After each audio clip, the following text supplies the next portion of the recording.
Hi there, and welcome to the Anxiety Society podcast, brought to you by Jordan Devlin and Scott Hope. This is a show where you can listen to people talk about their life experiences in relation to mental health. Visit Jordan's Anxiety Society on Facebook for updates on how you can get involved in future podcasts. But for now, sit back, relax, and enjoy.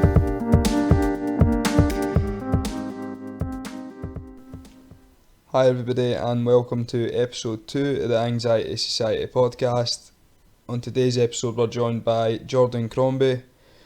Jordan is a football agent who has not long left his day job to live the dream.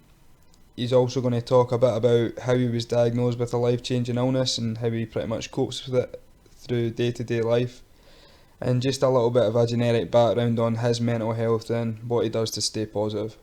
But it's a great listen and I'm sure you're going to enjoy it, so let's get into it. Right boys, that's us recording. About fucking 2 hours later. Right. Yeah. Fuck's sake, man. We've all we've all started one of these on time once. Well, what time did we start pissing about it? What, 11:15? So an hour and a half.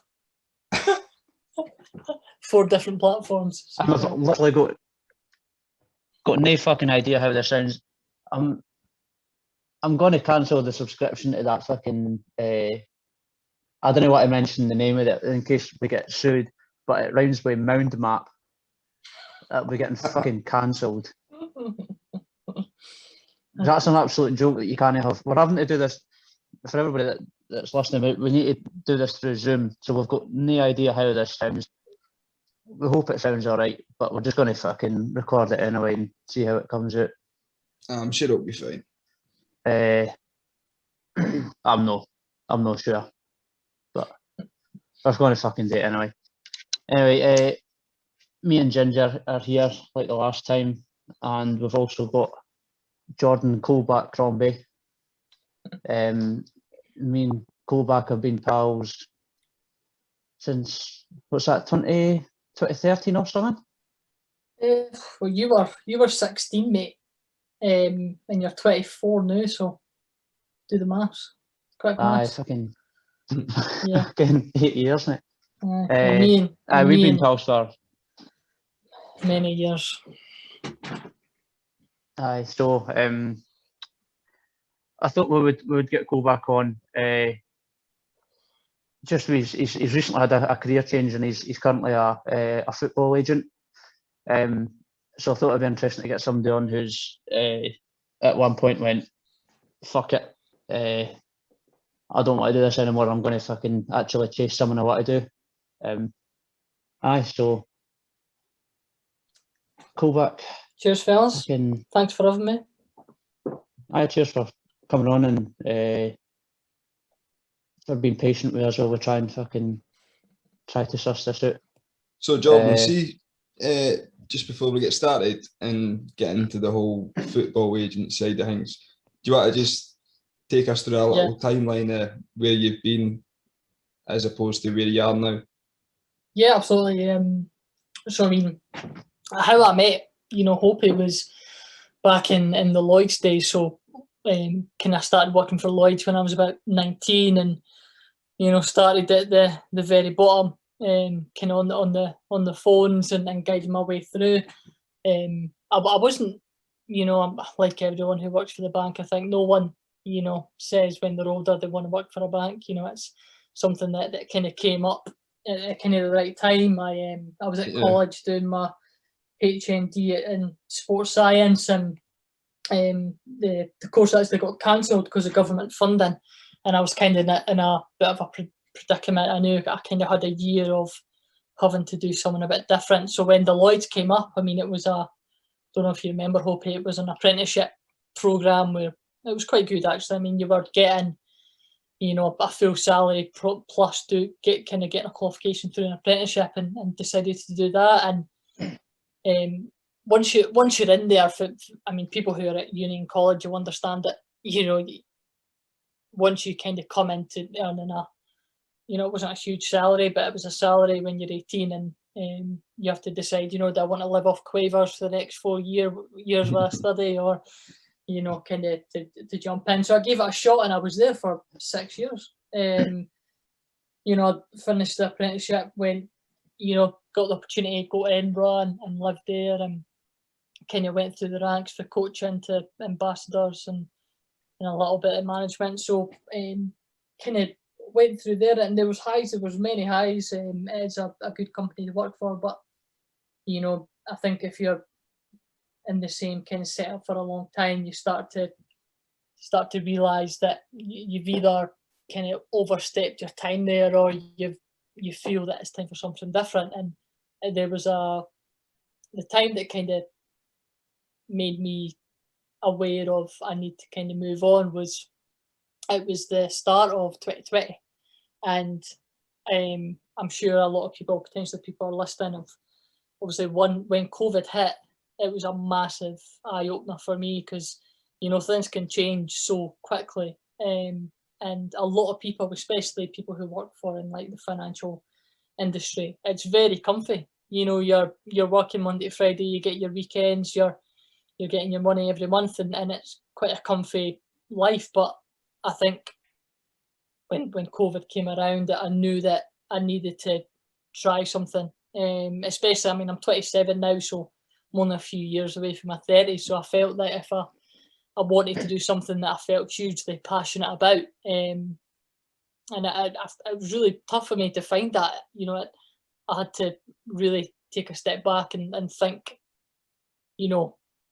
obviously you need to have a bit of, be realistic, but you also, as cringy it sounds, you do need to kind of chase your dreams as well, because you don't want to be in your mid-30s and your 40s thinking potentially, you're doing something that you hate. So it just kind of came together of putting a passion together and something that I love. And, I've been in love with football since the age of 4, and I was very interested in the kind of behind the scenes and how deals get done and all the kind of legal side to it. And, my passion is working with people, having a really strong relationship with individuals, and I put that together, and that's where the football agency came about.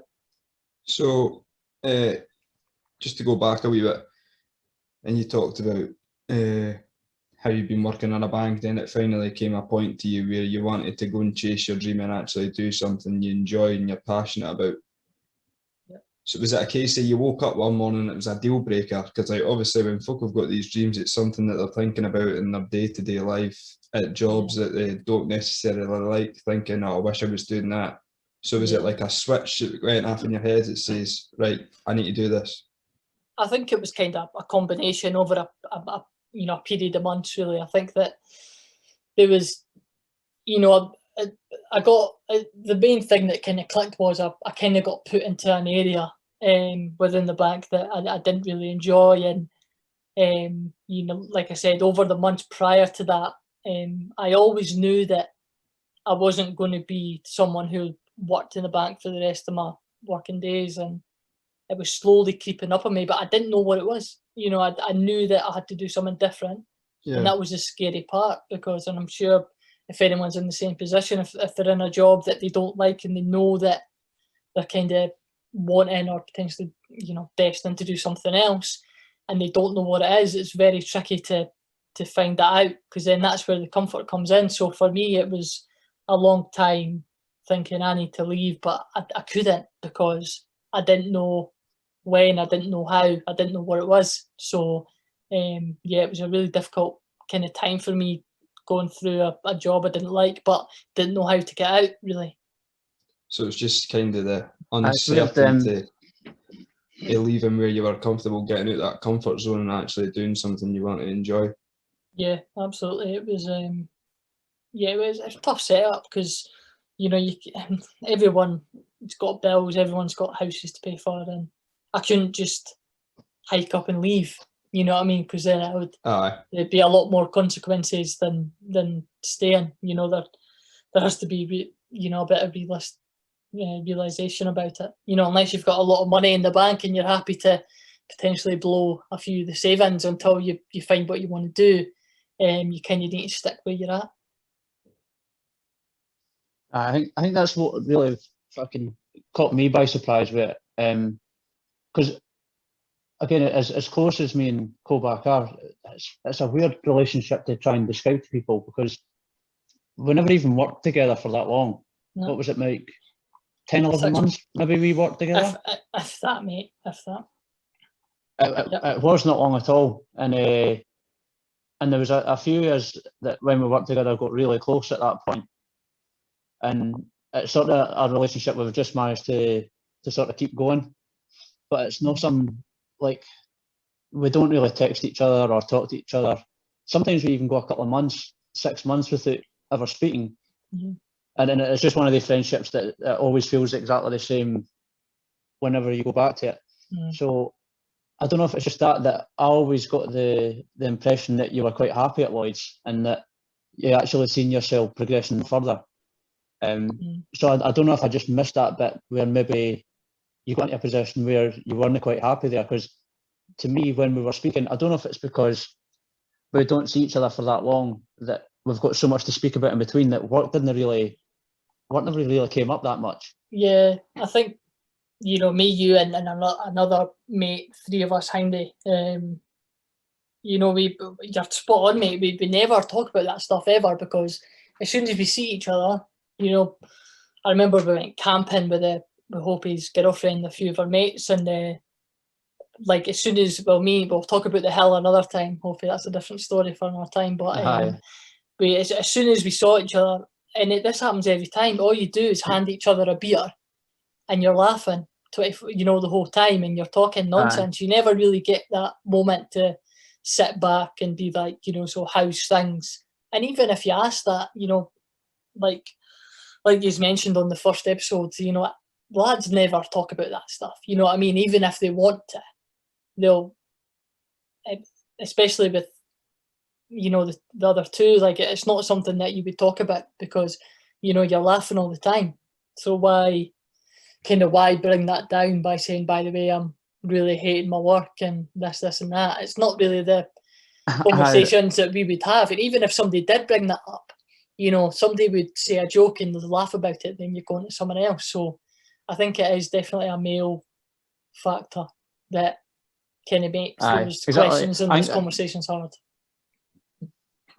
I think that's where I love doing the first one, the first podcast. I mean, and I think like this is maybe even the first sober conversation we've had in like 6 years or something. Like, like no joke, like that's like genuine. It might be the first time we've actually spoke without having a beer in our hand for years.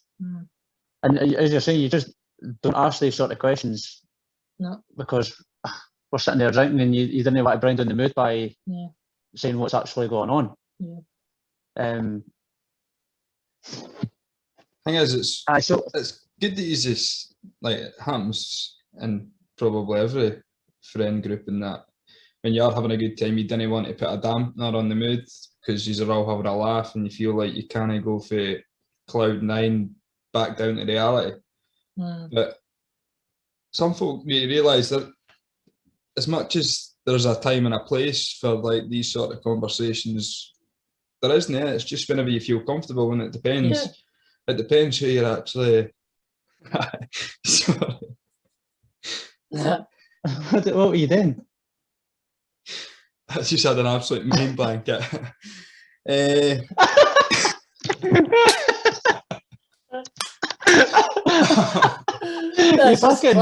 hid it well. Right, I thought that was the mic going there. There was a. Aye, so as much as it's a kind of awkward conversation to speak about, like, and there's meant to be a time and a place for all these things, it all depends on who you're speaking to about this sort of stuff. And you need to be really comfortable if you are willing to open yourself up and put yourself out there. But I think your friendship, it's good the fact that you didn't speak for months, but then when you do speak, it's not a case of, oh, how's life?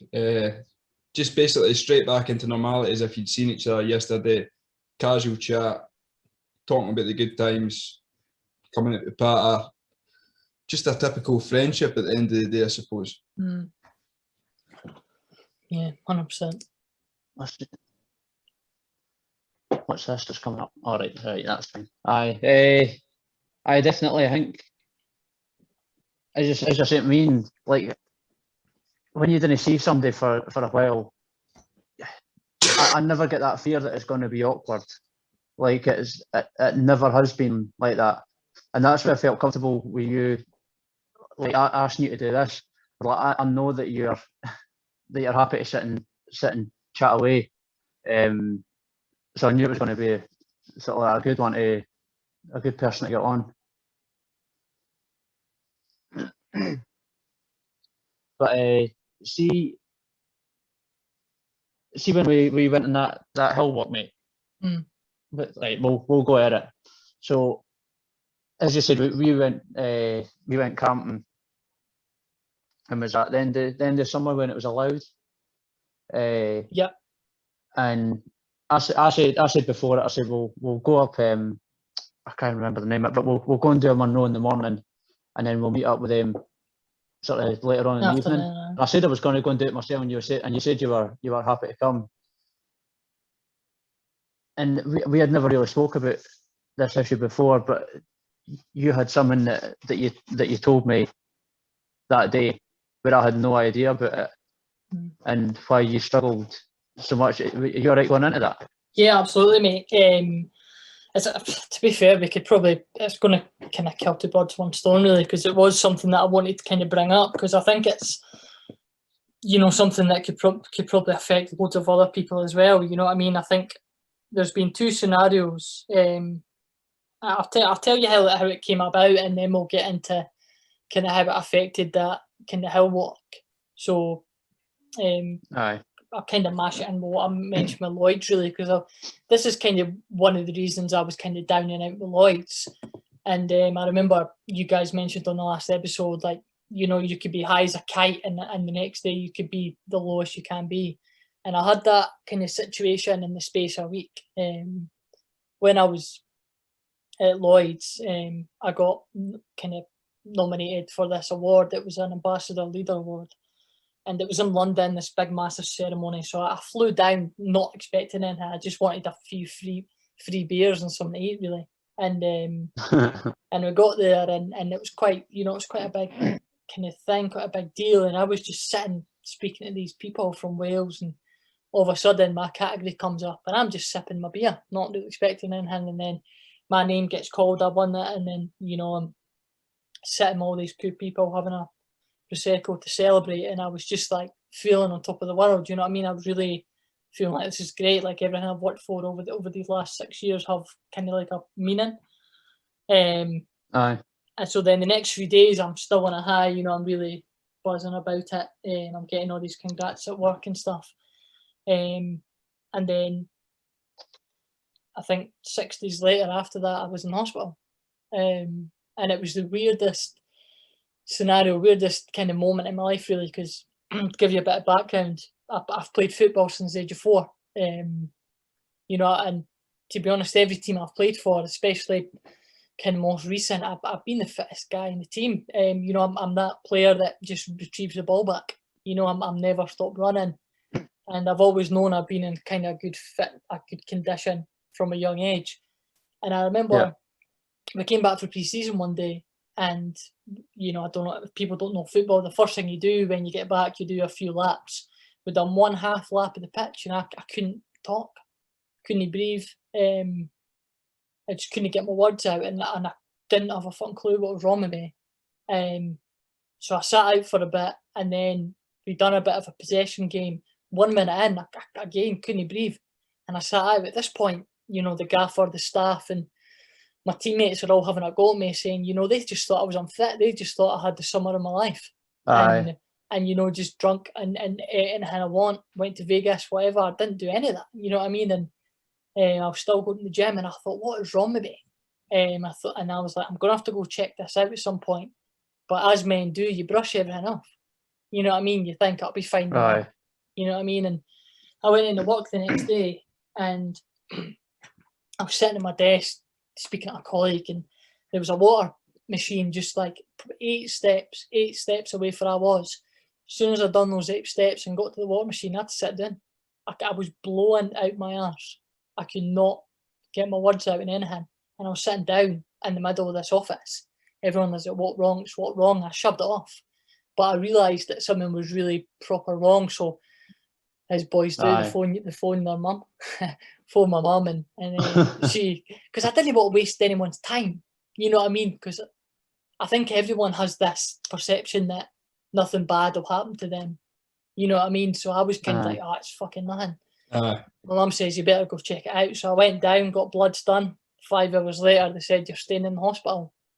And I was there for a week. And 3 days in, the doctor comes up and diagnosed me with something called Addison's disease, which people don't know what that is. It effectively means that my body doesn't have enough energy, doesn't have enough steroids, doesn't have enough kind of these traits in your body that gives you these dopamines and energy to do daily things. I couldn't do that anymore. And seemingly I've had it since a very, very young age, but it comes in its peak in your mid-20s. I was 26 at the time. And I didn't know what the side effects were, what it was going to do to my life. And the doctor sat me down and he knew that I played football and said, look, you'll never play football again. And I was such a mess when he told me that, because it was my life for 20 plus years, you know what I mean? So when he said I couldn't play football again, it obviously hit home, and there was a lot of other things towards it. And he said, look, one thing please do not do is, Google it. Google what things are. So I never, but I told my mum what it was, and as mum do, they panic, don't they? And first thing she did, she went on Google, and she phoned me back, and I'll never understand why she did this. I didn't understand really what the reasons were, but she phoned me up and she goes, I've just been reading about it, and she came out with, you're not going to have kids again, you're never going to be able to have kids. And I was a mess, you know what I mean? And it's one of those things that, like, I always thought, oh, I'll have kids in the future, but I'm not really fussed about it, and I didn't really care. But then when someone tells you something that you never knew how much you cared about it until it was taken away, like, it was the first time in my life where I felt like I was going to cry. You know what I mean? I've never cried unless something's happened. And this was the first time I've actually felt my body just like melt, and tears have came out, because I never knew I wanted it that much. Yeah. Luckily, I spoke to the doctor on my last day and he cleared everything up. It's not, I only needed a very small amount of medication. So the kids thing was fine. The only thing downside was the football, but there's more to life than that. So when I walked up that hill behind it, and I told him I had it, and I said, look, we're going to have to stop about 10 times. And we probably stopped about 50, didn't we? every 5 steps, I'm like, right, we need to have a sit. And then these old women and old men would walk past us. You know what I mean? How embarrassing is that? But I had no idea until we were like 3/4 of the way up. Yeah. Like, I genuinely thought, I thought the same as your teammates. I was like, fucking hell, he's unfit, man. Yeah.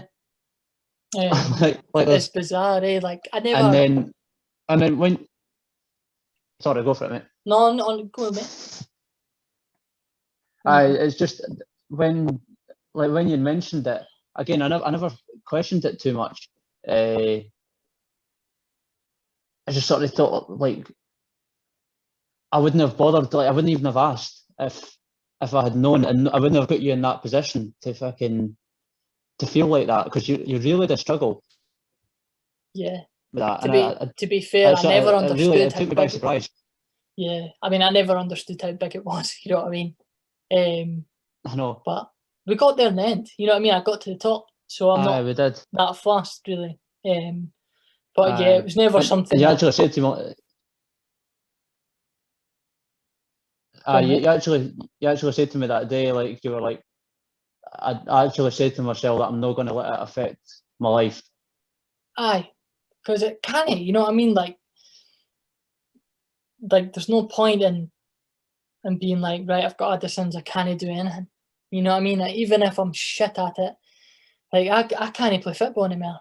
You know what I mean? Somebody passed the ball. You know, when some kids are playing football and the ball comes to you, and you've got the option of kicking it back, doing a few keep-ups. I picked it up and threw it. What the fuck's that about? You know what I mean? I picked it up and threw the wall. I couldn't kick it. So it's just, I'm not going to, if someone says you want to go up a hill, I'm going to at least try it. You know what I mean? I'm not going to, because it was a dark time. Like, that was one of the main things that really fucked with my head, and I was in a really bad way, because I thought my life was like half done, really. But I think once you understand your limitations, because I was off work for 2 months, and I played golf a lot. The doctor said you're off for 2 months because I needed to understand what my limitations were. I can't go back into normal life not knowing, how long can I walk for before I'm fucked? How long can I run for before I start, I start having to sit down in that. So it took me 2 months to figure out what my limitations are and what my life was. And golf was a huge help because I liked golf. I was shit at it, but it helped me take my mind off things. And like one day I would do 5 holes for a week, then I would do 7, then 9, and then by the end I was doing 18. Aye. So it comes and goes, but it was, at the time it was a kind of tough setup for me. See, just going back, Jordan, Yeah. before you actually got told that you had Addison's, see, when you were starting to feel like, obviously you went back to pre-season, you're starting to feel that lack of energy. What was going through your head that night when you got home for football training and on the build-up to when you actually seen the doctors at the hospital? Yeah, I mean, it was petrifying, mate, to be honest, because I knew, something was wrong instantly. So as soon as I sat down at training, it was a case in my head was kind of panicking, and your body and your head kind of, it tells you when something's not right.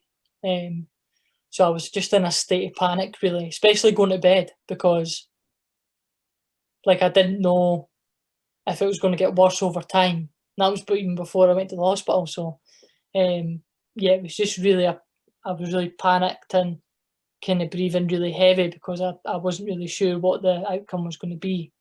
And then going in the hospital, mate, that was the worst time. It was a really dark, because when they put me in the hospital, mate, I was with 3 other guys, and these guys were like on their last days. You know what I mean? They were in a really bad way, and also I was in that place for 6 days, and to be in that environment, like if anything happens to them at any point in the night, the lights are on, and you're hearing it all. I didn't sleep for a week, mate, and I was just like drained, and I was upset, and it was quite dark, mate, because I didn't know. Obviously, sitting there in the unknown, it was just quite, dark, to be honest. So, see, when you were in the hospital, I'm guessing, you said it was at the start of 2020, yeah? Mm-hmm. Was that still at the point where, say, your mum and relatives and that could come in and see how you were getting on, or was it? Yeah, it was just before the COVID. So just kind of just before it started. So I was quite lucky that I still had family that came in and seen me. My granddad was up the road. He brought me food every day because I didn't like the hospital food. I don't blame you. Yeah, I still had family, which kind of lightened up the mood a bit. But yeah, the overall view of it was a bit intimidating. So obviously you get to the hospital, you've had your tests and that done, you get diagnosed. At that point where the doctor says you have X wrong with you, what was going through your head at that point? And just confused me, really, because I never heard of it before, and like I said prior to this, guys always, I always thought I'm kind of not invincible, but I'm not the type of person to get anything or get a disease or whatever. So I was just confused because I didn't understand it. I didn't understand how it came about. You know what I mean? How you can go from fit playing football all the time to then not even go for a run, just like that. And it wasn't a case of over time. It was like one day, bosh, this is what I'm like now. So I was just so confused, mate. I didn't understand any of it. And to be fair, the doctor was quite brief. He told me what it was. He told me why I've got it, and that was it. He never told me anything else. So it was just a proper confusion, for the first few days. So obviously since then, you're aware of the kind of restrictions it's putting on your day-to-day life. So since being diagnosed, how have you coped not being able to live your, say, normal life or what it used to be?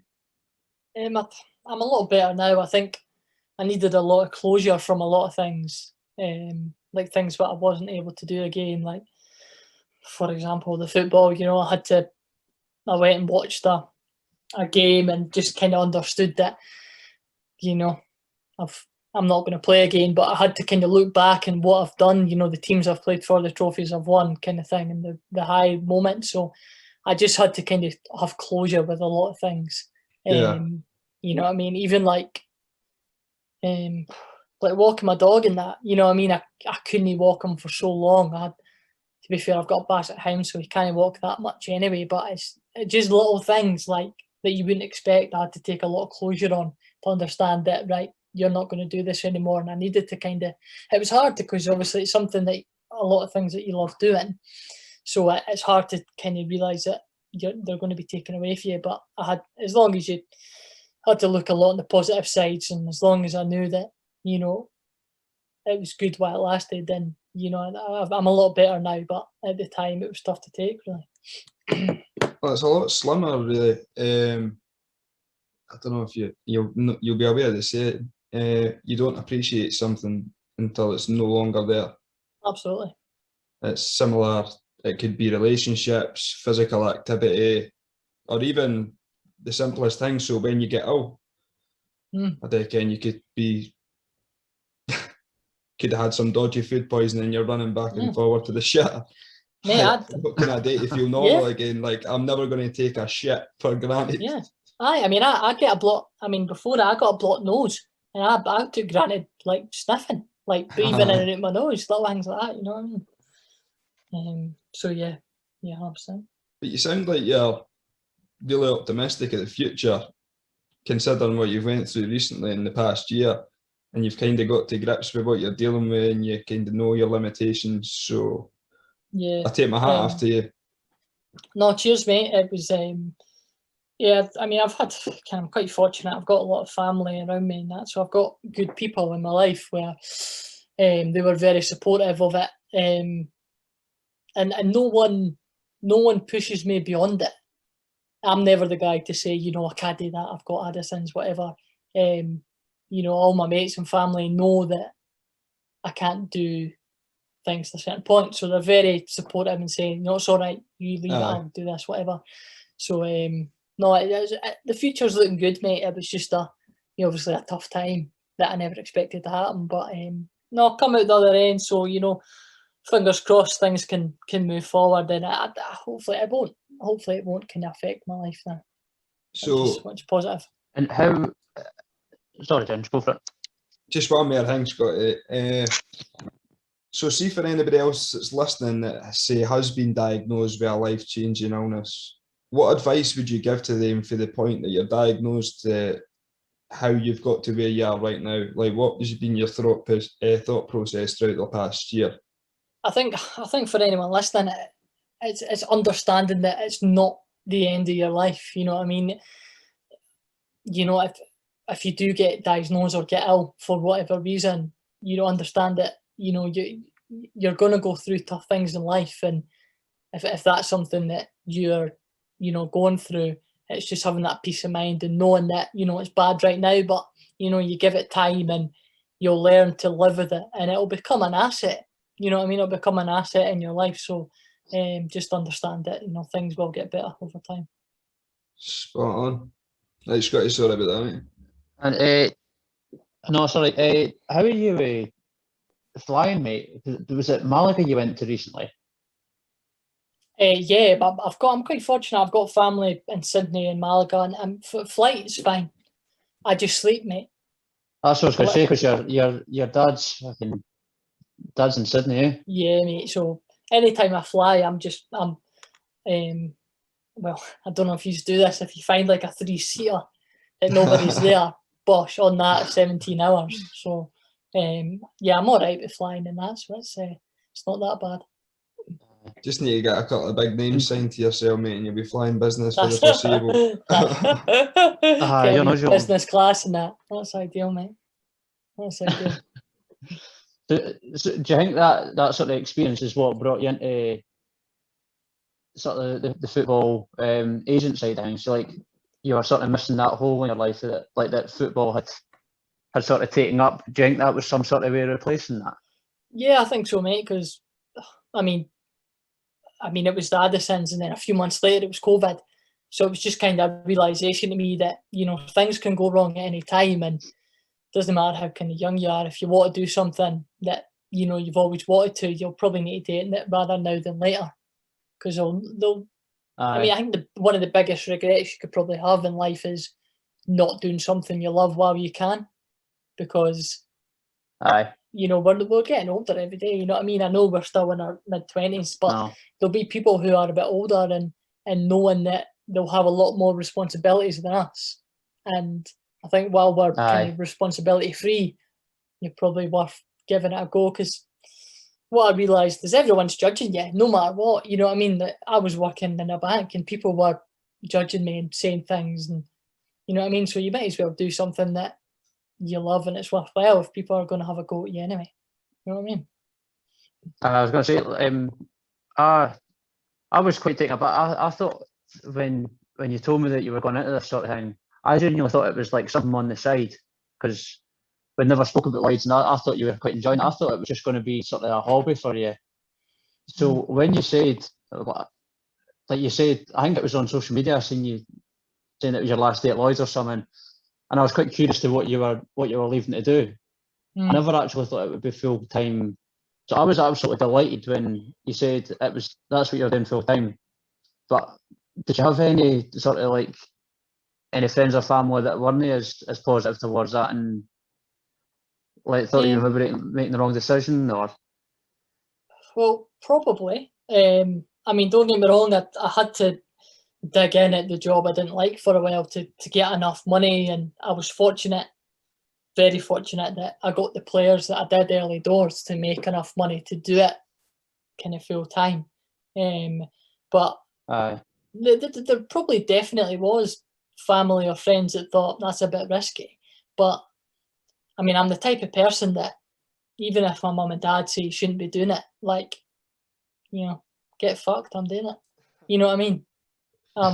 You know what I mean? It's, yeah, like I'm not like literally like anyone could say you shouldn't do that, and if I want to do it, like, you know, I've been quite fortunate. Mum and dad have always said, you know, if you want to do something, like just do it no matter what. So for sure, they've no said to my face, because I think they know, everyone knows that I'm just going to do it regardless. And if I fail, I fail. You know what I mean? I think it's worth trying. And if you fail, you just go back and get a normal job again. You know what I mean? So it's yeah, I probably have Opie, but they've just not said to my face. At the same time, you must have been shitting yourself. You've got to have been shitting yourself at the same time. Like that last day at Lloyd, you must have been thinking, like, have I done the right thing here? Yeah, 100%. I think I was buzzing to get away for Lloyd's, but at the same time, I was thinking, like, shit, if this doesn't go well, then I'm going to be in a bit of a situation. But I mean, if it didn't go well, boys, I would have obviously, like, I had a kind of a plan in my head, like when I was going to do it. I was going to give myself a certain amount of time to not be successful, but to be in a position where I could do it and continue it.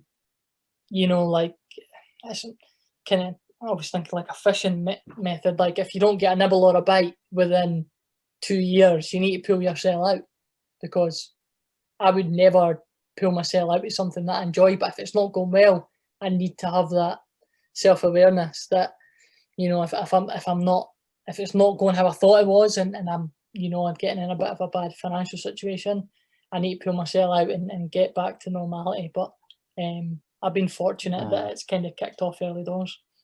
That was a good comparison. Had you already signed? Sorry, mate? I'll let you go, Scotty. No, go for it, mate. Go for it. No, I was just saying it was a good like sort of comparison. He's used with the fishing, but it wouldn't be me sitting at the side of a fucking lock for 2 hours. 2 years. No, exactly, mate. So that's kind of yeah. So that's where it kind of And left off, really. had you already signed a player before you went full time, or was it actually just like running off a cliff?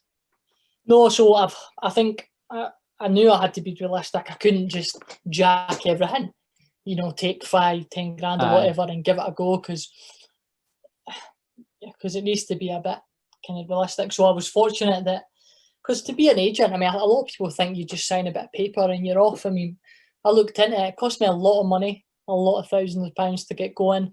I had 17 exams to do. I had a lot of modules to complete, a lot of legal bindings to look at, and it took a lot. So I was doing that during my time at Lloyd's, kind of after work and stuff on my lunch and that.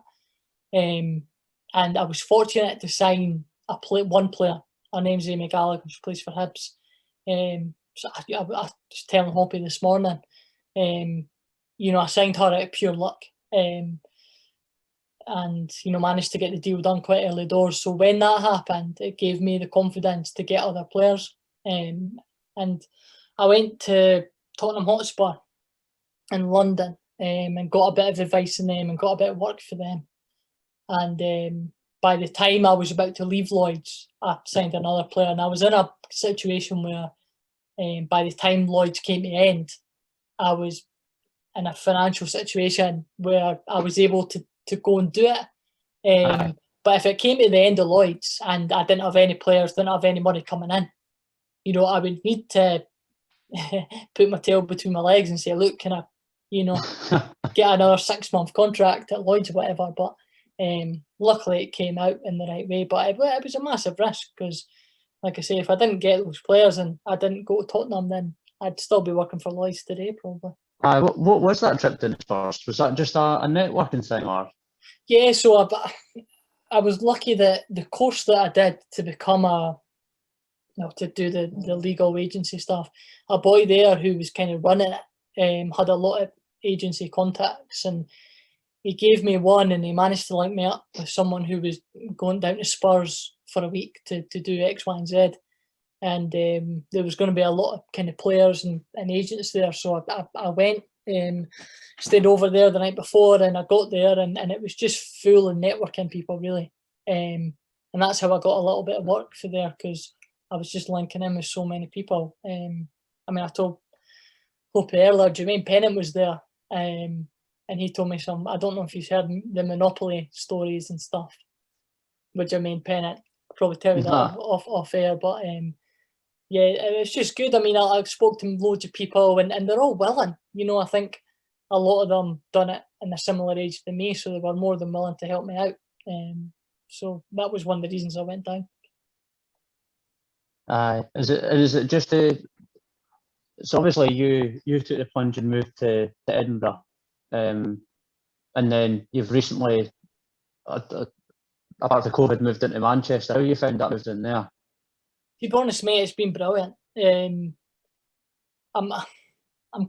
quite a weird person in regards to I don't feel any nerves for stuff like that. I mean, I moved to Edinburgh at 23, and I just moved to Manchester in August there. But I was excited, and the reason I went was because in Scotland, because I started off in women's football to get the roster and to get the contacts, and in Scotland, the talent's good, but it's not going to make you a proper agent. You know what I mean? I needed to go down to your Manchesters or your London to get the men's players in. And that was the reason I moved, to widen my horizon a bit with all these players down in Manchester. And I had no nerves because I knew it was the right thing. And I got a pad that was really nice in the centre, and I had a good setup, and obviously I've not done anything since I've got to Manchester because of COVID, really. No one's playing. But it was one of the first kind of situations where I felt confident about going. I didn't have any nerves. I packed up my whole life in a few bags, went on a train, and that was me. I know, because I said that. I said, you need a hand in with anything. Because I was heading down there when to see Lewis anyway. Yeah. I was like, go back, you got a hand in with anything. He was like, mate, I've only got a couple of bags. I'll be all right in the train. Like I done it with Edinburgh as well. I went when I moved to Edinburgh. I had a car at the time, just a little wee Fiat Zetic, and I literally put my whole life in this one mini car. Drove to Edinburgh, put Arbon in the car. It was brilliant. I had no issues going. Like I just put, and that's the thing. Like when I moved to Manchester, I was in Edinburgh for about three and a bit years, so I had quite a lot of stuff, and I just sold it. You know what I mean? I wanted like a clean start. So I literally just took a suitcase, clothes, and bed stuff. And that was me. You know what I mean? Everything else I needed, I would buy when I got there. So it was a light move, but yeah, good so far. See, going back a wee bit, Jordan, Aye. we'll get back onto the football agency stuff in a second, but obviously with the Addison's disease and that, I don't know if that affects your immune system, but obviously you've got this like scaremongering shit on the TV about the whole COVID situation. Obviously you'd just newly been diagnosed. So what was going through your head? Like you obviously don't know that much about what you've been diagnosed with because you've been told not to Google it, etc. Yeah. But obviously when you're seeing this in the news, the amount of vulnerable people dying with underlying health conditions and stuff, how did that affect you? Well, to start with, mate, it didn't affect me at all because obviously we didn't know a huge amount about COVID at that time. I didn't know much about my disease at that time. So I never thought anything of it, which is so naive of me. You know, when I was in the hospital, there was a TV and it was on the TV. And I was just like, oh, that looks pretty cool. You know what I mean? I never thought about it was like, I never thought it was serious, mate. I never thought it was serious. And I think a lot of people never thought COVID was serious. And I did not think for 1 second that it was going to relate anything to my illness. It got serious the minute the fucking pub shut. I noticed that. Oh, I know, 100%. 100%. But I didn't realise till quite late on. Because I have a checkup every 6 months with my doctor now. So we were about 3-4 months into COVID at this point, and obviously quite a few things are shutting.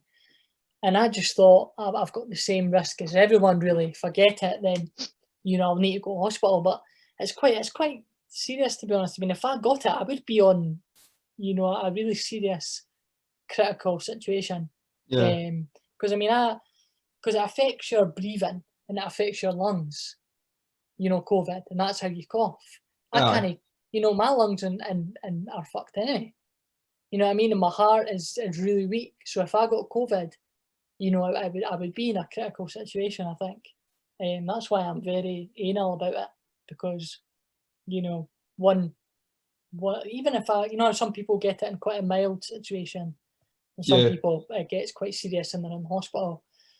Even if I got it mild, it would be serious. And that's what, at the time, I didn't think of and I was really naive about. It wasn't only till I got out and had that review that I realised that, fuck, this is, I need to be like extra careful with this. So I think it's similar to what you were saying earlier. Like, everybody goes through life with this sort of impression that, that'll not affect me. I'm invincible. Like, the spotlight's on you 24/7 and you think you're invincible. And like, so I was the same with COVID. Like, I wouldn't go as far as saying, sorry about that. That was a phone call. Advert. So I'd similar to you, like, until you get involved with something, you don't know how much it's going to affect you. Like, I wouldn't say it was a myth or that, but I just didn't think it was that big a deal. And then obviously it started to get more press coverage, and then next thing you know, you can't fucking get through a half an hour spell on the telly without hearing something about COVID, whether it be wash your hands, do this, do that. I've had it personally. I'm still in isolation now, but my last day is the day. And don't get me wrong, it was a wee bit hard hitting for me, and I wouldn't say I was an athlete or that, but I wouldn't say I was unfit, but it just floored me. It was similar to the flu and stuff, but 2 seconds, somebody just walked into my house. Nah, What the fuck? got have to phone the police. Man. Aye, but no. One more question before we go any further. So obviously you're living the new life down in Manchester and that. Talk us through a bit of your kind of day-to-day life, how you go about it, how you keep that positive mindset. Do you do any exercise, etc., etc.? Yeah, so wake up in the morning, have my breakfast, do a bit of exercise, and then it's not muscle gain. For me, it's just intensity because I need to kind of train my body to deal with my body going through a bit of intensity.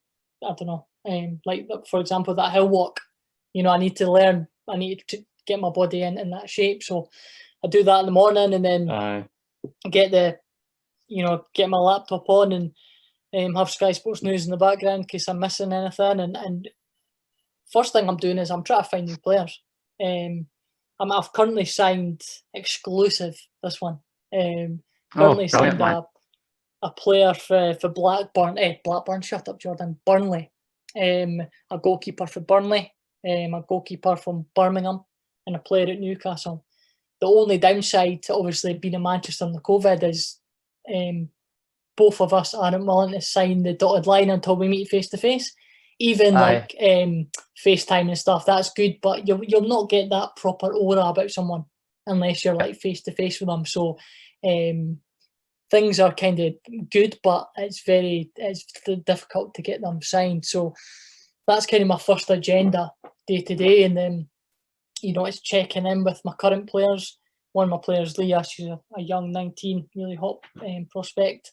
She plays for Hibs as well, actually, and she needs new books. So I'm speaking to Nike to see what they can do for her. I'm just, and then throughout the rest of the day, I'm really just, one, scouting other players, and two, trying to make sure that my current players are happy and make sure that if they need anything, for example, Amy's grew her hair really long, so she needs, those excuse me, those little pink headbands. So it's getting her them. It's just keeping them happy, mate. It's funny as it is, the women players, that you treat them like your girlfriend without the benefits, because if they moved on to another agent, your heart would be broken. You know what I mean? So you just treat them really, really well, and they'll be happy and stay with you. You know what I mean? And that's how I kind of look at it. So that's kind of. I think as soon as I heard that you were going to do this, I was like, "This is perfect for you." Like, because you have like a genuine care for people. Like, I think it comes really naturally to you to speak to people and to. You're just a fucking really nice guy, mate. I think that's what it is. Cheers, mate. Cheers, I think this is a fucking perfect career for you, where you are just trying to keep people happy. And I think personally, I think that's where you would probably get the buzz out of it. Like, yeah, mate. Like the money in that's great, but like actually, like signing somebody when say they're at Hibs and then trying to get them down to the WSL and actually seeing people's development. Absolutely. I mean, I said to you this morning, Hoppy, that one of my girls, Amy, January transfer window just opened, and from the 1st of January to the 31st, Celtic were on her, and they were phoning me, and trying to get that deal done is really hard. Like Hibs want X amount of money, Celtic can only pay X amount of money, Amy wants a certain pay package. To get all that done is hard work. So yeah, that's kind of how my day to day goes. I finish about 4 or 5 o'clock. There's no point in putting a lot of hours in it, because you'll just wear yourself out. I still have my nights to myself. I still watch football. I still, order a Domino's and that. I'm still doing a normal kind of setup. It's just standard. Yeah, my 9 to 5 is just a bit, abnormal. Well, like Scotty says, so this period must be. Sorry, Jen, go for it. No, I was just going to say, like you say, you do come across as a really kind of genuine guy, and a lot of folk must take their hat off to you, because if you're saying it's similar to like being an agent for a lassie, it's similar to having a girlfriend. If you've got these multiple lassies on the go, fucking any man will take their hat off to you. It's hard enough to keep one lassie happy now. Yeah, you're too right, mate. You're too right. Absolutely right, mate. And to be honest, funny story actually. I was seeing a girl for about 6 months. We stopped seeing each other only a couple of weeks ago, and one of the reasons, I don't mind saying this to be honest, but one of the reasons that she wasn't happy was that I was paying more attention to these girls than her. And you know what I mean? That's one of the reasons she wasn't happy about. But you know, I would never give these girls up for anyone. You know what I mean? These girls pay my bills. You know what I mean? So it's just funny how you've mentioned that, mate, because that was one of the reasons she wasn't happy with. But it's just funny how it turns out. Basically, football's very own version of a pimp. Well, there's no benefits out of that, I'm afraid. We just need to get loose time, mate.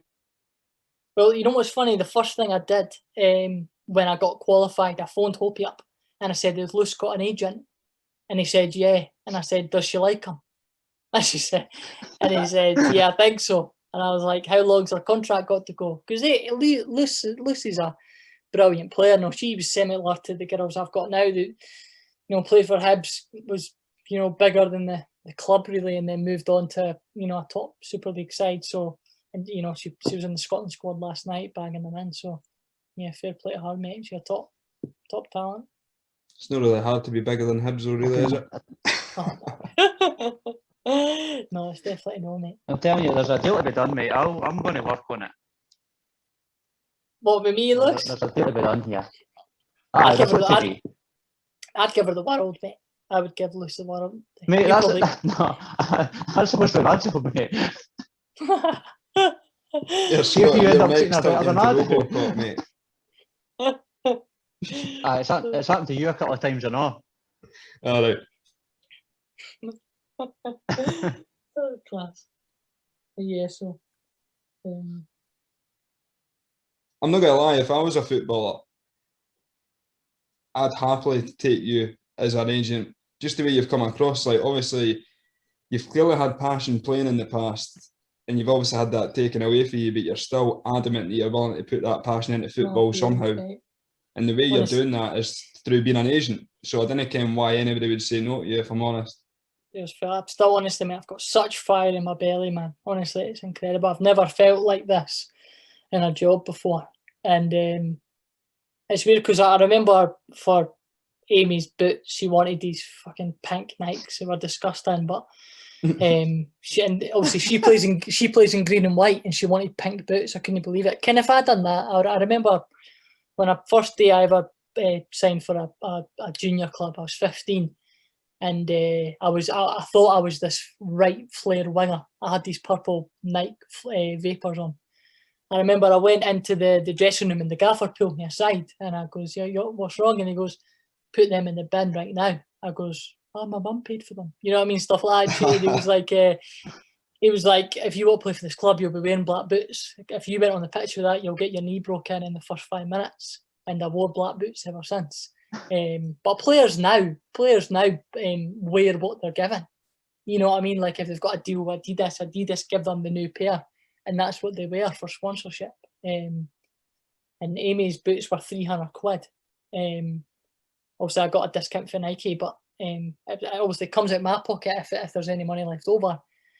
And I didn't mind paying that extra money because see when I gave her them and she opened the lid and then they were, giving your eyes a scratch. They were, she was well happy. So I think that's the best part of it. That's decent. That's so good, man. See, and people will be able to take so much away for this. Actually, just taking the plunge and doing something that you enjoy.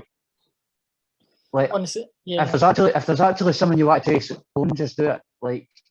Because you're actually walking proof that, although you would probably say yourself you've got a long way to go, you're actually enjoying the process.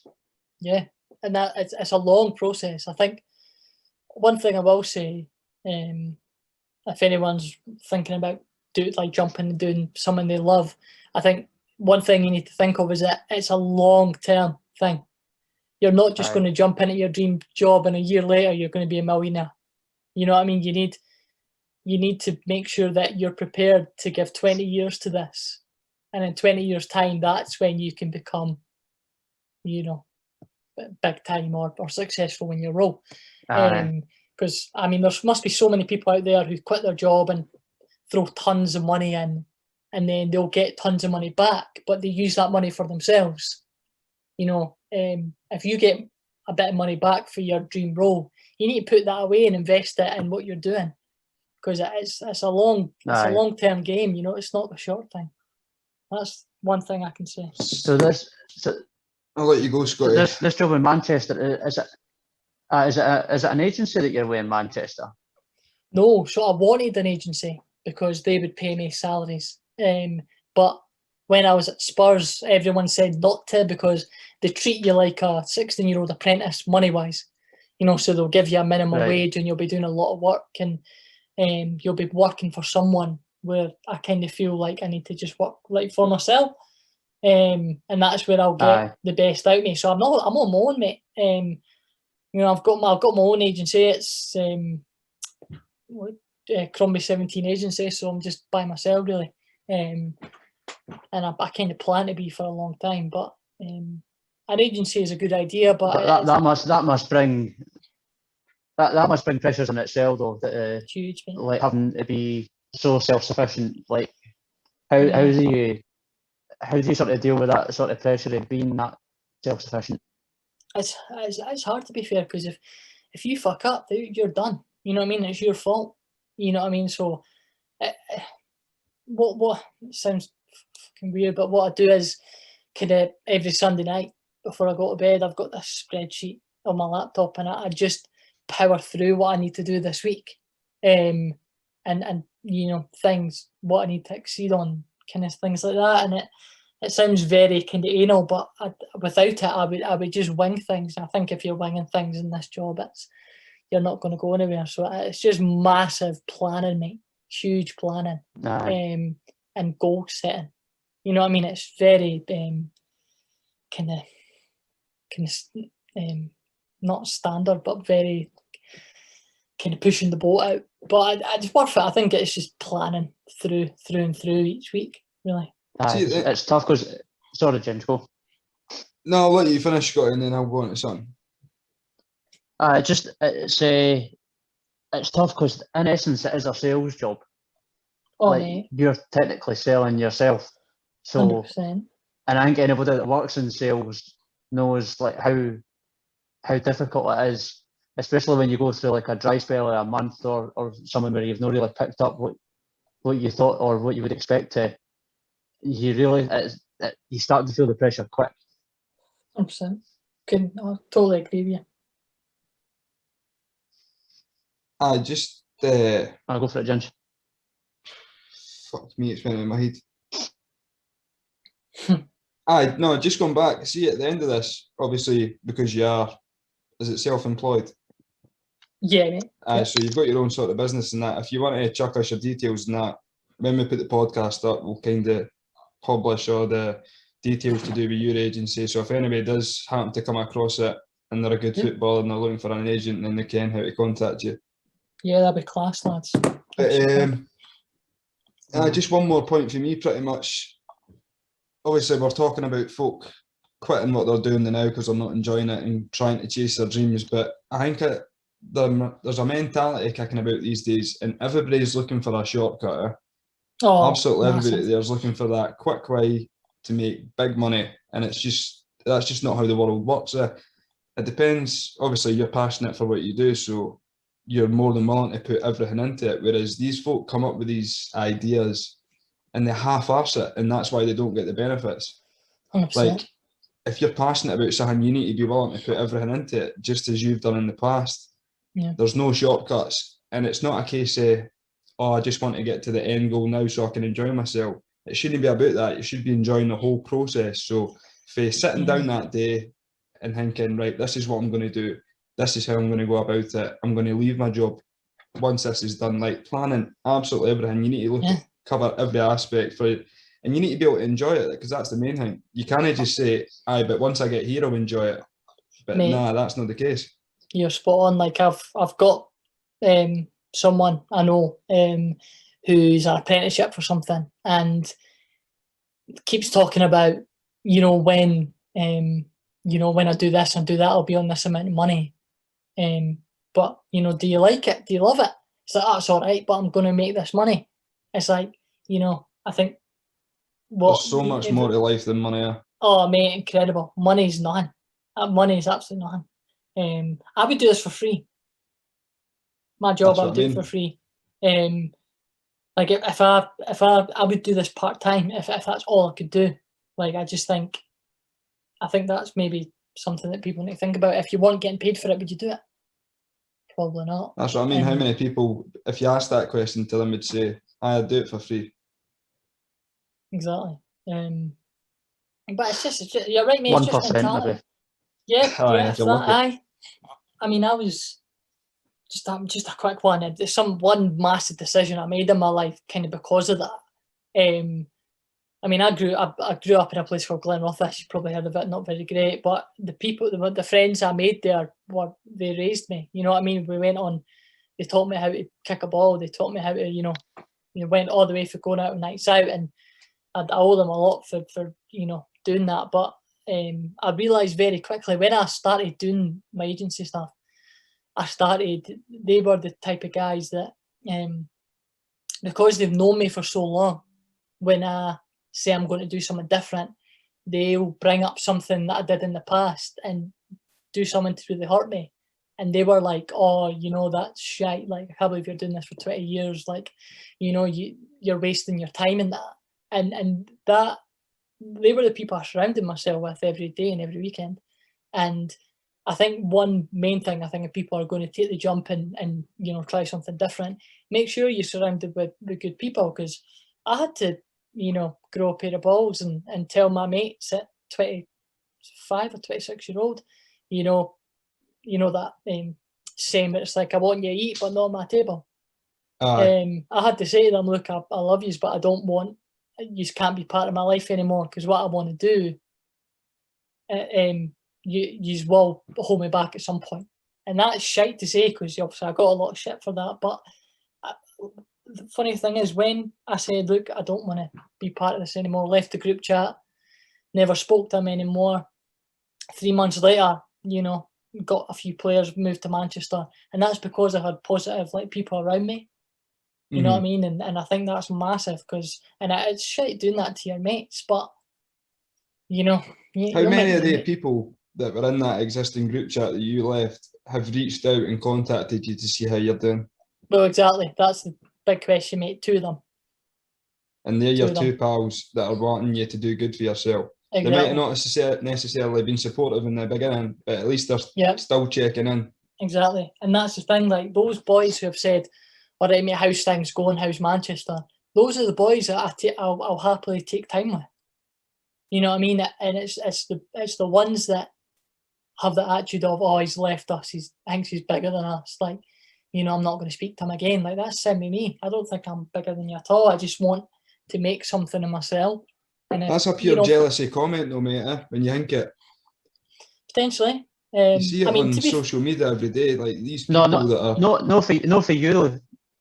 No, not for your point of view, Jordan. I mean, yeah, I get you. Like, you see it on social media every day. You've got all these people that are like ripping into people for doing what they want to be doing. Like, if it's bothering you that much, you're clearly affected by it somewhere. Whether it be jealousy, whether it be just pure bitterness. Like, I have got no problems seeing people that I don't necessarily get on with doing well for themselves because they're doing something they enjoy. Yeah, and I mean, us 3 are kind of normal, decent people, but I mean, look at the football now. I mean, every game someone's getting racially abused. I know. And it's like, to me, social media is toxic as hell. I mean, people say I'm being kind of two-faced, but I have to use it for my marketing, and that's kind of what supports my job. But if I could do it a different way and social media just was, deleted, I would happily be okay with that, because think how many, we're getting a bit deep here, but how many people have committed suicide because of what people are saying? Oh, it's crazy. And it's just these trolls, man. They don't know what they're doing. They don't know how they're affecting people, and it's not just normal day people, like people who have decided to end their life, or like people who are potentially famous, or got a good life, and one comment can really hurt you. So there's loads of people out there, so, like that recent case with that, I'll not mention her name, but that girl, the female football player, where her phone's been hacked, stuff like that, and whoever has released that it's absolutely ridiculous. I don't know if you know what I'm talking about, but stuff like that, that is stuff that ruins people's lives. 100%. I think, and there's no need for that to be in the public eye. Yeah, I think the social media, like, my opinion, like, we need to just like get everyone chucked out all the platforms, and if you want to come back in and sign in, you can, but you need to show your passport, you need to show your driving license. I'll say this has been, other people have talked about this for years, but I totally agree with it. Like, if you're going to be racist, or you're going to say something horrible about killing someone's family, etc., that marks your passport. That marks a criminal offence. Like, it just frustrates me when someone's racist. There was a racist comment to one of the football players after a game, and they deleted their account. What's that going to do? Who cares? Like, that guy's probably got 8 accounts. What, has he got to be racist 7 times, 8 times before he's off all social media? It's crazy though, because just when you look at it, like, I'm going to refer to the term keyboard gangster here, but think of the amount of these people that are saying this sort of shit on social media. How many of them would actually go up to that person's face and say it to them point blank? Not fucking Absolutely. one. No, you're right, mate. You're right. It's just, and if they are willing to do that, then they're just a genuine cunt. Yeah, but the thing is, you're right, if they do say it to someone's face, they're getting a doing. You know what I mean? You know what I mean? They're going to get a fight on their hands, and they're not big enough to want that. So yeah, it's a shit time in the social media life, right? You can just tell it affects us two more than others because we're a couple of ginger pricks, but that's so funny. Honestly, mate, we've grew up with, haven't we? I mean, in primary school, it was like, I know you are, but what am I? And then tremendous. You get to high school, and it's like, what are you saying? I'll take you in the playground. Can you just? I didn't get it now, to be fair. I didn't get it now. But obviously in primary and high school, it's the talk, isn't it?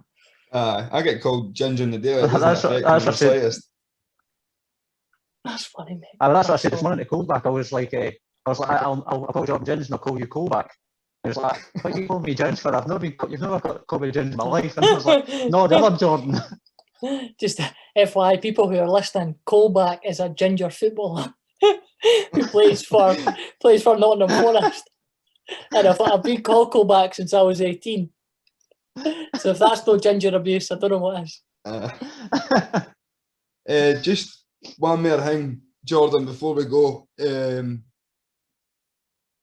If you've got one thing you can say to people who are, say, out there in a job that they don't like, with that one bit of advice, and if you could also maybe just tell folk how you deal with anxious situations, and if you are feeling down, what is your kind of go-to to getting yourself back up there and feeling normal again? Yeah. So I think in regards to the job situation, if you're in a job that you hate and you're not enjoying it, and it's causing you real stress and anxiety, the one thing that I can say is, and it sounds so basic, and I know it's harder than what I'm going to say, but like, why not? Like, as in, you could hate a job and you could be there. Like I say, jobs are comfy. If you're making the right money and you're happy with life, one day you're going to be in your mid-40s and 50s and think, oh, I wish I'd done something while I could. If you know what you want to do with your life, even though how hard it is, if you want to be the next Beyonce, you need to do it. Like, you need to try, because if you don't, you are going to regret it. And if you fail, then you've tried. I think a lot of people would rather know, when they're older, oh, at least I tried, at least I knew, because if you don't do it, you'll never know. So that's kind of my ambition. That's my say to kind of people who are a bit, not really enjoying their job. 100%. I think for anxiety, I mean, people who get stress and anxiety, kind of what I do if I'm feeling the nerves is I literally just close my eyes, take a breath, and count to 10. and it sounds really babyish, but it totally works. If your heart's absolutely pounding and you're sweating, just, just take your time and take some breaths in, and honestly, you'll feel the world of difference. And if you're nervous about doing something, you're there for a reason. You're not there to fail or whatever. You're there because you're good enough to be there. So yeah, just take your time and take the breaths in, and that'll kind of help you get through. Spot on, Jordan. You got anything else to add, Scotty? No, mate, absolutely tremendous. I'll just I'll just say about like in terms of the sound quality and that, we hope it's all right. We're going to work on it. We had another software that we were using for the first podcast, but it's not letting us sort of do it with 3 people. So we've used Zoom for this one. So I hope the sound quality is all right. And we'll try and work it out and get another software where it can possibly sound a wee bit better. But cheers for sticking with it anyway. Thanks very much for coming on, Jordan, as well. No. Your stories have been absolutely tremendous. I'm sure a lot of folk out there listening, even if they don't benefit from it, they'll enjoy listening to pretty much your story. Yeah? I enjoyed it anyway. Cheers, boys. Not much better. Mate, had a that's good time, fucking brilliant, honestly. Cheers, lads. Appreciate it. I mean, to be fair, Hopey, you what I've just said today, you probably didn't know half, eh? So, mate, it's the same with the first podcast. Like, Ginge told me stuff that I probably only knew 20%, and it's the same with yourself. It's such a beneficial way of doing things, man. You have conversations that you would never have with people normally. Actually, I love doing it, man. Brilliant. Some of the stuff you said on the first episode, mate, honestly, like, it was outstanding. Like I thought I was quite clued up on like how to deal with mental health and what comes about it, but some of the stories that you said massively opened up my eyes, mate. So the first episode was a big one for me. Spot on, lads. Well, it's been an absolute pleasure. Hopefully, pleasure, mate. Hopefully everybody listening gives us a little bit of feedback on this one too. But I'm sure everybody out there will enjoy it. So thanks very much. Smashing. Thanks for it, boys. Cheers.